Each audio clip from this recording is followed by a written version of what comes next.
নমস্কার বন্ধুরা, আপনারা কেমন আছেন? আশা করছি আপনারা খুব ভালো আছেন। আজকে আমি তেলাপিয়া মাছের একটি দুর্দান্ত রেসিপি আপনাদের সাথে শেয়ার করব, যেটি খেতে খুবই সুস্বাদু হয়।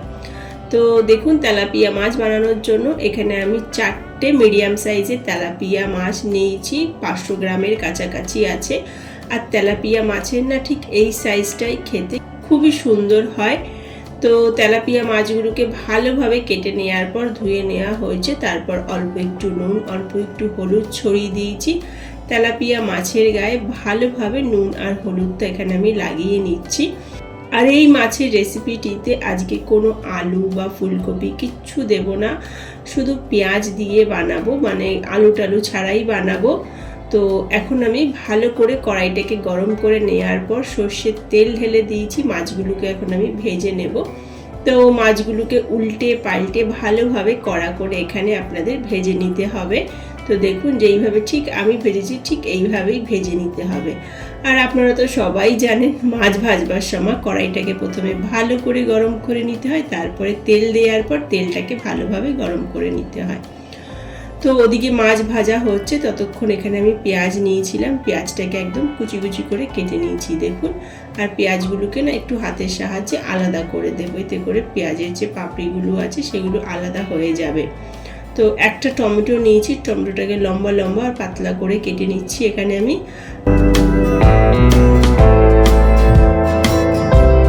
আর দেখুন, মাছগুলোকে উল্টে পাল্টে খুব ভালোভাবে ভেজে নিয়েছি। তো মাছটাকে এখন আমি বাইরে বার করে রেখে দেবো। তো ওই তেলের মধ্যে অল্প একটু কালো জিরে দিয়ে দিলাম, কেটে রাখা পেঁয়াজটা দিয়ে দিলাম। তো পেঁয়াজটা এখানে কিছুক্ষণের জন্য ভেজে নেব। পেঁয়াজটা ভাজা হয়ে যাওয়ার পর এর মধ্যে দিয়ে দিচ্ছি 1 চামচ আদা বাটা, 1 চামচ রসুন বাটা, কেটে রাখা টমেটোটা। আদা রসুনটা আগে থেকেই বাটা ছিল, তো সেটাই আমি ইউজ করেছি। তো এখানে আমি টমেটোটা আর আদা রসুনটাকে কিছুক্ষণের জন্য ভেজে নেব, যতক্ষণ না কি আদা রসুনের কাঁচা গন্ধটা চলে যাচ্ছে। তো দেখুন, ভালোভাবে তেল ছেড়ে দিয়েছে। তারপরে আমি দিয়ে দিলাম 1 চামচ ধনের গুঁড়ো, অল্প একটু জিরের গুঁড়ো, অল্প একটু হলুদের গুঁড়ো, 1 চামচ লঙ্কার গুঁড়ো আর অল্প একটু জল, স্বাদ মতো নুন। তো এখানে আমি মশলাটাকে কিছুক্ষণের জন্য কষিয়ে নেব, যতক্ষণ নাকি মশলাটা থেকে তেল ছেড়ে দিচ্ছে। তো 5 থেকে 6 মিনিটই লাগবে। ভালো করে মশলাটাকে এখানে আমি কষিয়ে নিচ্ছি।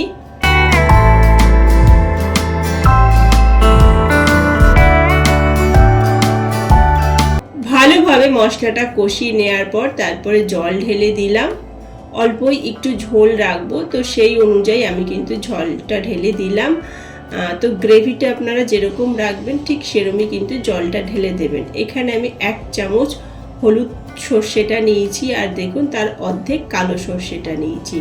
তো দুটো সর্ষেই এখানে আমি ভালো করে শিলনোড়ায় বেটে নেব।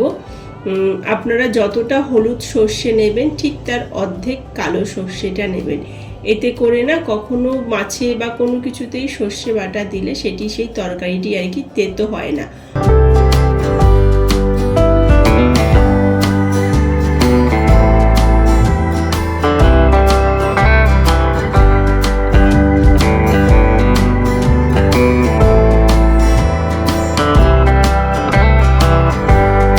বেটে রাখা সর্ষেটা আমি দিয়ে দিলাম মাছের ঝোলের মধ্যে। আর এখানে আমি 5টা কাঁচা লঙ্কা নিয়েছি, কাঁচা লঙ্কাগুলো মাঝখান থেকে কেটে দিয়ে দেব। এরকম টাটকা মাছে কিন্তু কাঁচা লঙ্কার ঝালটা খুবই সুন্দর লাগে। যখন খাবেন না দেখবেন কাঁচা লঙ্কার খুব সুন্দর একটা ঝাল আসে। তো এখানে কিছুক্ষণের জন্য নাড়াচাড়া করে ঝোলটাকে ফুটিয়ে নিয়েছি। তারপর দেখুন, ভেজে রাখা মাছগুলো দিয়ে দিচ্ছি। ভেজে রাখা মাছগুলো দেওয়ার পর 2 থেকে 3 মিনিটই ফুটিয়ে নেব, বেশিক্ষণ ফোটাবো না।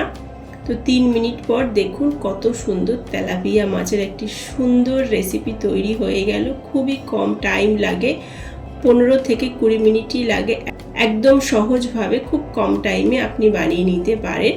আমাদের বাঙালিদের ঘরে তো সপ্তাহে 4-5 দিন মাছ হয়েই থাকে। একবার এইভাবে তেলাপিয়া মাছ রান্না করে দেখবেন, খেতে খুবই সুন্দর লাগে।